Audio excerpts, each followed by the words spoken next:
My Politicon soulmates, good morning. Hi there. That was so much fun to be with you. I loved it, and your panel was your side of the panel anyway was so funny. And John and Thank it you. was fabulous. That's great. Because, I was going to see my my real, what do you call it, 96-year-old mother. Trump voting Republican, Fox News watching mom. So it was nice to have my political mom there supporting me, going, yay. Exactly. But we did miss Travis. He wasn't there. I know. Jill, I have to tell you, I honestly, the opportunity to get time with you, we were like chatting back and forth during the Comey thing, and then that dinner was just, seriously, that I got a seat at a table with, I think, the most brilliant legal minds in the country, and I was telling Maya Wiley, I said, what you and she have in common is not just brilliant legal minds, but you just radiate this kindness and warmth and empathy that I think people all over the country are just so responding to. Yeah, no, she's wonderful, and all of my sisters-in-law, Yeah. Liz and Barbara, they're all fabulous. Mimi, they're terrific women. They're smart, and we really are supportive of each other in a way that just I can't describe to your listeners, but it's a fabulous, wonderful opportunity. I say it all the time, Jill. I said, do you understand that you are educating like millions of women and little girls that this is what the sisterhood looks like and how you all support each other and just Yes. and I think people are just so terrified that the fact that you're sort of explaining things legally and trying to calm people in terms of just this lawlessness like we've never seen before, right? Just walking with you at Politicon, everybody it was interesting to see the reaction that I had when I first met Jill. People were just like, oh my God, I was basically your body woman. I was like your security. It was such a wonderful experience. I was really touched by how many young people came to see me at the meet and greet, and how many say that they are inspired to be involved in politics, to think about law school and serious careers as a result of having, seen my career path. And so it was just a great experience. And the people at Politicon who run Politicon are just so wonderful. And you missed Brandy Rainbow, but I got to meet Brandy Rainbow. Oh, my God. Oh, now Amazing. I'm jealous. Now I'm jealous. I know. It was awesome. It Wow. was totally awesome. And so many wonderful people. I was at Randy Rainbow with Fred Guttenberg from, who's unfortunately lost his daughter. Love Fred. Husband. And so it was a really meaningful, wonderful experience. And everyone should try to go to Politicon every single year because the panels are amazing. And you may have seen the one really awful disruption that happened during the race during the Trump administration panel. I didn't. What happened?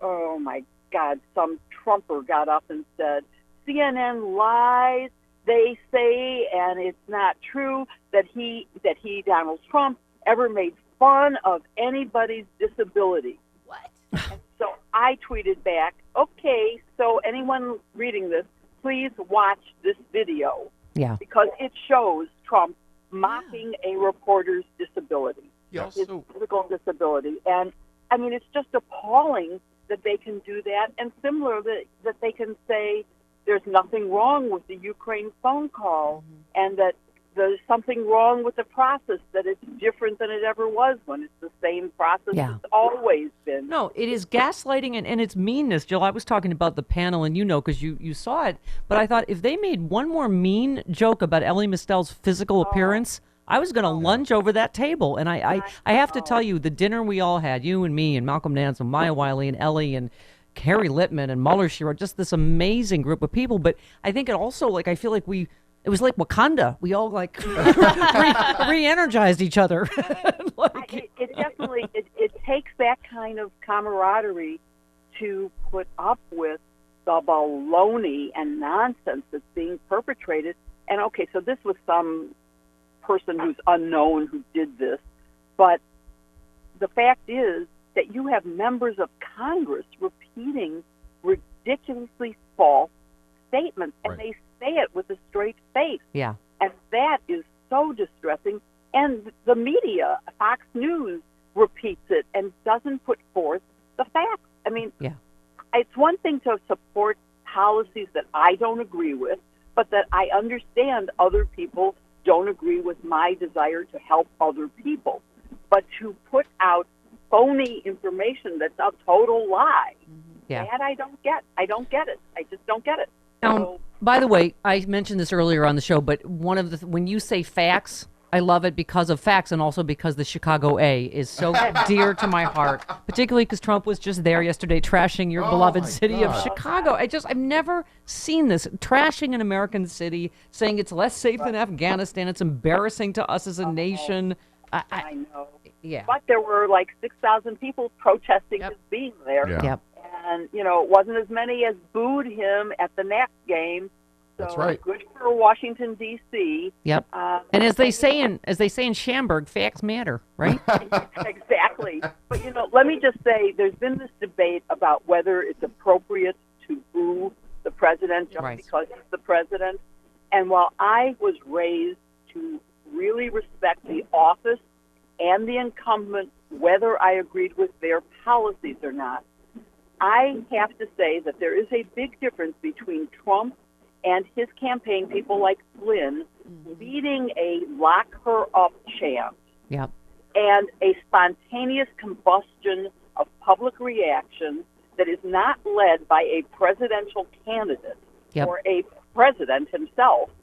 I think it's different, and I think the First Amendment is something that allows a spontaneous chant to show him that he is not beloved. And when he's outside his bubble of the 30% of people who support him, that this is what he can and should expect. Yep. I disagree with Senator Coons. I wanted to get your, me too. And I wanted to get your take. Douglas tweeted, where do the cracks in Trump's impeachment defense begin? Well, a weak POTUS, already secretly viewed as an obnoxious disaster by most Republican senators, booed loudly at the World Series. This makes a big impression on Republicans who already see their party being destroyed. And these are all this reporting we're hearing, Jill, of and this is why I've been saying all along, don't prejudge the outcome of the Senate trial. Let's talk about, there's so much going on legally. Obviously, a court ruling in our favor about the underlying, the grand jury materials. Let's talk about that. Yes. Well, that was a very good, well-written opinion saying that this is a perfectly legitimate inquiry by the House Judiciary Committee and that it is a prelude to, it's preliminary to, which is what Rule 6E's exception says.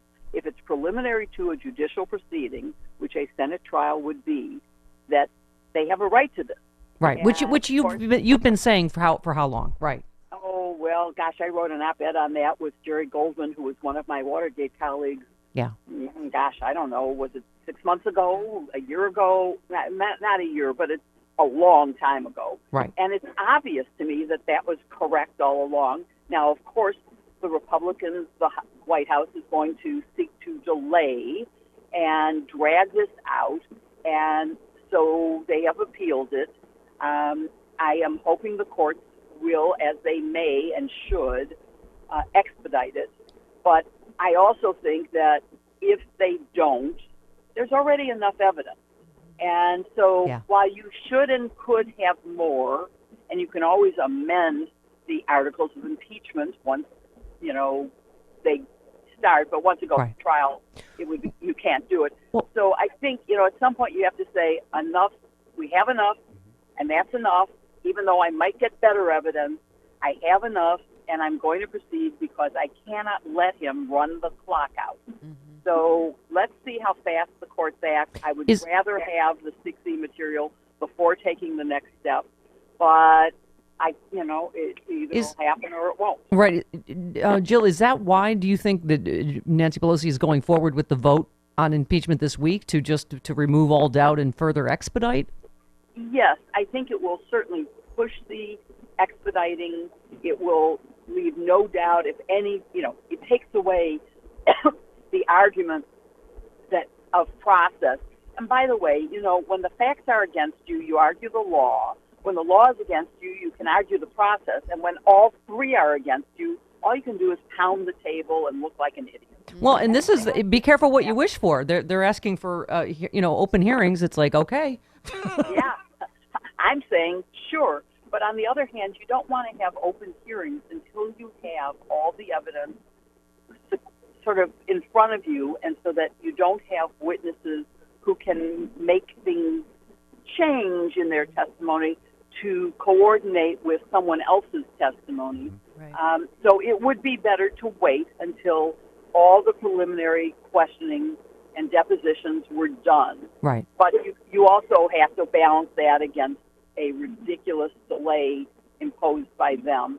And you can make certain assumptions, and in law you are allowed to say, I can draw a negative inference from your refusal to produce evidence, and that is that evidence is negative to you. Okay, clearly. Well, I mean, that's what I'm going to ask you. The DOJ saying we'll be harmed if the Mueller grand jury info is released. I mean, the DOJ has come to mean we. They mean Trump. They mean us and Trump, right? I mean, exactly. Yeah. Exactly. And it's logical. It's not just that it's legally permitted to draw that inference. I mean, people draw inferences all the time. If I refuse to answer your question, you can assume that it's an answer I don't want to give you because it's going to hurt me. Mm-hmm. Otherwise, I would answer it and I would give it to you. And the fact that here's the best thing that the Republicans are lying about is that this is an unfair process because we're not part of it.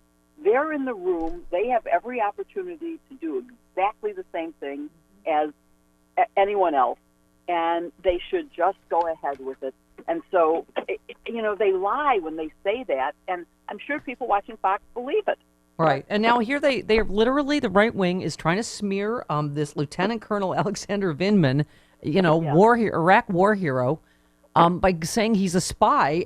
I mean, but I keep saying, Jill, as you know, when you build a case, well, what about Bill Taylor? What about Fiona Hill? What about the Ambassador Yanukovych? I mean, it's just everybody is corroborating the same story, right? They're corroborating it, and also let's look at the fact that they spoke out long before this started. So, for example, we now know that Lieutenant Colonel Vindman brought his brother with him to a meeting with lawyers before any of this was public. Obviously, he didn't trust anybody. And so he now has an additional witness to the fact that he said this, before there was any political issue, just because he was afraid for national security. Imagine that. So, I just think that it's corroborating each other, but there's also proof that each of them acted in the best interest of this country, which is something that Donald Trump has never done. Yeah. Jill, Watergate Girl, coming out when? February 25th. Cannot wait. I don't mean to be overly sucky-uppy, but I'm so honored to know you, and I can't tell you how much I loved watching people love you like I do, and you're just such a bright, shining light in such a dark time in our democracy, and so many people depend on your voice, and so just thank you. I feel blessed. I really feel blessed, and I can't wait to send you my book as soon as it's available. I can't wait to read it. Yeah. All right, Jill, we'll talk to you soon. Thanks so much. Thank you very much. Okay. Bye-bye, honey.